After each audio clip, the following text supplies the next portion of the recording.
ಕನ್ನಡವೇ ಸತ್ಯ, ಕನ್ನಡವೇ ನಿತ್ಯ ಎಂದು ಹೇಳುತ್ತಾ ಇಂದು ನಾವು ಕನ್ನಡ ಸಾಹಿತ್ಯ ಲೋಕಕ್ಕೆ ಅಪಾರ ಕೊಡುಗೆ ನೀಡಿ ಜ್ಞಾನಪೀಠ ಪ್ರಶಸ್ತಿಯ ಗೌರವಕ್ಕೆ ಪಾತ್ರರಾದ ಮಹಾನ್ ಚೇತನಗಳ ಬಗ್ಗೆ ತಿಳಿದುಕೊಳ್ಳೋಣ. ಇದು ನಮ್ಮೆಲ್ಲರ ಹೆಮ್ಮೆ. ಜ್ಞಾನಪೀಠ ಪ್ರಶಸ್ತಿಯು ಭಾರತದ ಅತ್ಯುನ್ನತ ಪ್ರಶಸ್ತಿವಾಗಿದ್ದು, ಇಲ್ಲಿಯವರೆಗೆ ಕರ್ನಾಟಕದ 8 ಸಾಹಿತ್ಯಗಳು ಈ ಗೌರವಕ್ಕೆ ಪಾತ್ರರಾಗಿದ್ದಾರೆ. ಇಂದಿನ ನಮ್ಮ ಚರ್ಚೆಯಲ್ಲಿ ಈ 8 ಮಹನೀಯರ ಬಗ್ಗೆ ತಿಳಿದುಕೊಳ್ಳೋಣ.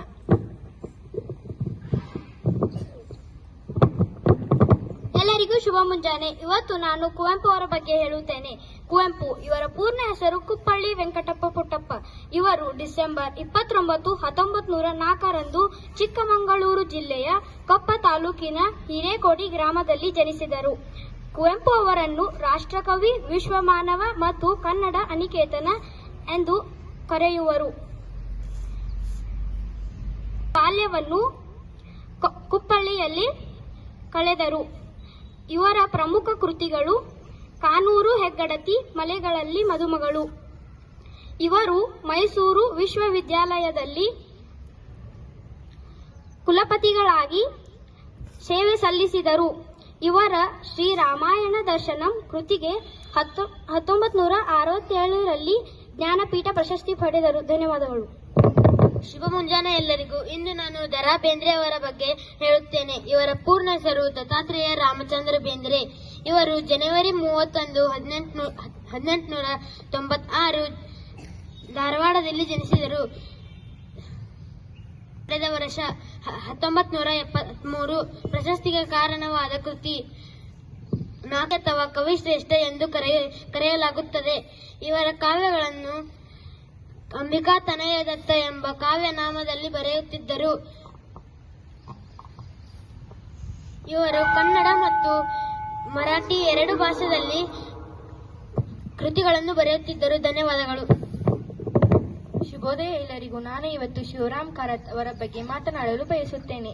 ಇವರು ಅಕ್ಟೋಬರ್ 10, 1902 ಉಡುಪಿ ಜಿಲ್ಲೆಯ ಕಾರತ್ತಲ್ಲಿ ಜನಿಸಿದರು. ಇವರಿಗೆ ಮೂಕಜ್ಜಿಯ ಕನಸುಗಳು ಎಂಬ ಕೃತಿಗೆ 1977ರಲ್ಲಿ ಪ್ರಶಸ್ತಿಯು ದೊರೆತಿದೆ. ಇವರಿಗೆ ನಡೆದಾಡುವ ವಿಶ್ವಕೋಶ ಎಂದು ಕರೆಯಲಾಗುತ್ತದೆ. ಇವರ ಕೃತಿಗಳಲ್ಲಿ ಪ್ರಕೃತಿ, ಸಮಾಜ ಹಾಗೂ ಸಮಾಜ ಸಂಬಂಧಗಳ ಬಗ್ಗೆ ಅಪಾರ ವಿಜ್ಞಾನವಿದೆ. ಧನ್ಯವಾದಗಳು. ಎಲ್ಲರಿಗೂ ಶುಭ ಮುಂಜಾನೆ. ನಾನು ಇವತ್ತು ಮಾಸ್ತಿ ವೆಂಕಟೇಶ್ ಅಯ್ಯಂಗಾರ್ ಬಗ್ಗೆ ಹೇಳುತ್ತೇನೆ. ಇವರು ಜೂನ್ 6, 1891 ಕೋಲಾರ ಜಿಲ್ಲೆಯ ಮಾಲೂರು ತಾಲೂಕಿನ ಹೊಂಗೇನಹಳ್ಳಿಯಲ್ಲಿ ಜನಿಸಿದರು. ಇವರಿಗೆ ಚಿಕ್ಕವೀರ ರಾಜೇಂದ್ರ ಎಂಬ ಕೃತಿಗೆ 1983ರಲ್ಲಿ ಜ್ಞಾನಪೀಠ ಪ್ರಶಸ್ತಿ ಪಡೆದರು. ಮಾಸ್ತಿ ಅವರನ್ನು ಕನ್ನಡ ಸಣ್ಣ ಕಥೆಗಳ ಜನಕ ಎಂದು ಪರಿಗಣಿಸಲಾಗುತ್ತದೆ. ಇವರು ತಮ್ಮ ಕಥೆಗಳನ್ನು ಶ್ರೀನಿವಾಸ್ ಎಂಬ ಕಾವ್ಯನಾಮದಲ್ಲಿ ಬರೆದಿದ್ದರು.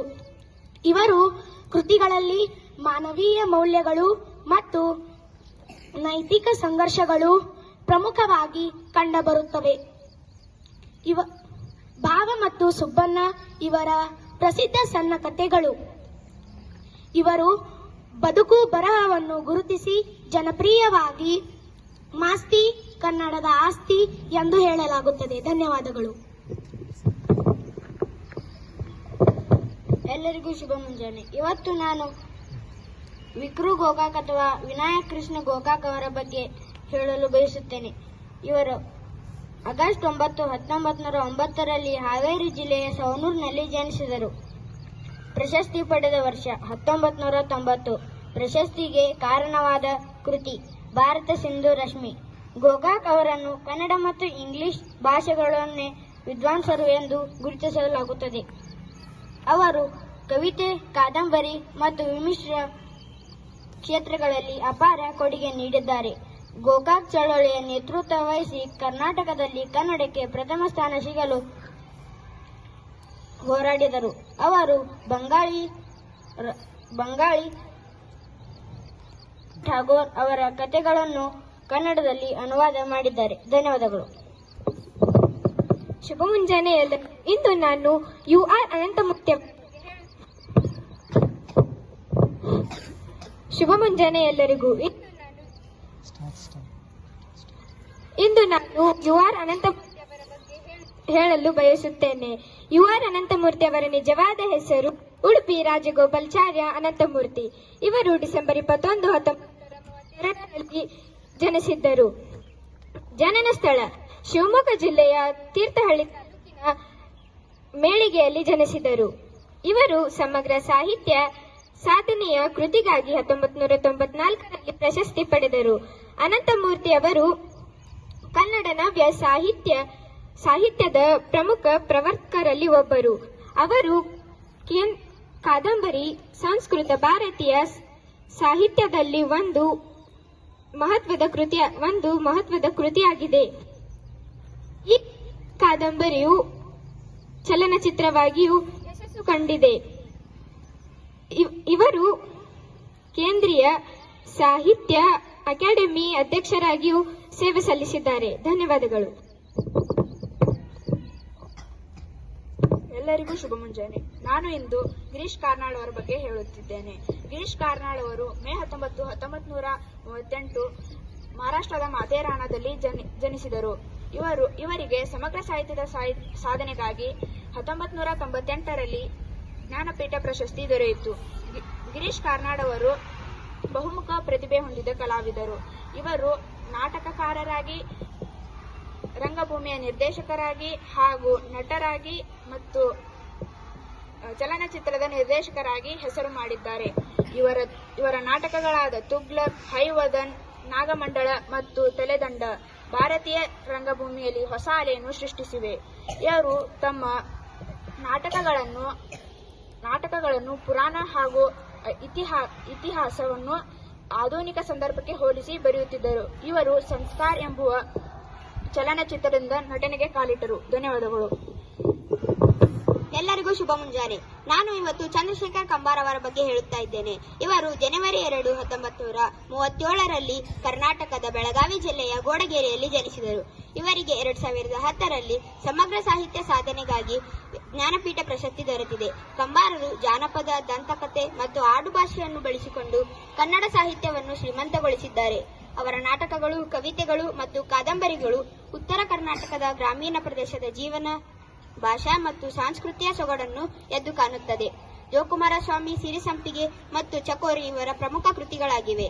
ಇವರು ಹಂಪಿ ವಿಶ್ವವಿದ್ಯಾಲಯದ ಕುಲಪತಿಯಾಗಿಯೂ ಸಹ ಸೇವೆ ಸಲ್ಲಿಸಿದ್ದಾರೆ. ಸಾವಿರದ ನೆರಳು ಇವರ ಪ್ರಮುಖ ಕವನ ಸಂಕಲನಗಳಲ್ಲಿ ಒಂದಾಗಿದೆ. ಧನ್ಯವಾದಗಳು. ನಮ್ಮ ಕನ್ನಡ ನಾಡಿನಲ್ಲಿ ಅರಳಿದ ಈ ಮಹಾನ್ ಸಾಹಿತ್ಯಗಳ ಕೊಡುಗೆ ನಿಜಕ್ಕೂ ಅನನ್ಯ ಮತ್ತು ಅಮೂಲ್ಯ. ಅವರ ಕೃತಿಗಳು ನಮ್ಮ ನಾಡಿನ ಸಾಂಸ್ಕೃತಿಕ, ಸಾಮಾಜಿಕ ಮತ್ತು ಬೌದ್ಧಿಕ ಸಂಪತ್ತನ್ನು ಹೆಚ್ಚಿಸಿವೆ.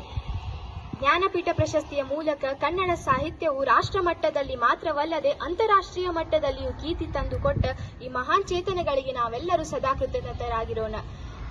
ಕನ್ನಡ ಸಾಹಿತ್ಯದ ಈ ಅದ್ಭುತ ಪಯಣದಲ್ಲಿ ನಮ್ಮೆಲ್ಲರ ಪಾತ್ರವೂ ಇರಲಿ. ನಮ್ಮ ಭಾಷೆ, ಸಾಹಿತ್ಯ ಮತ್ತು ಸಂಸ್ಕೃತಿಯನ್ನು ಉಳಿಸಿ ಬೆಳೆಸುವ ನಿರಂತರ ಪ್ರಯತ್ನ ನಮ್ಮದಾಗಿರಲಿ.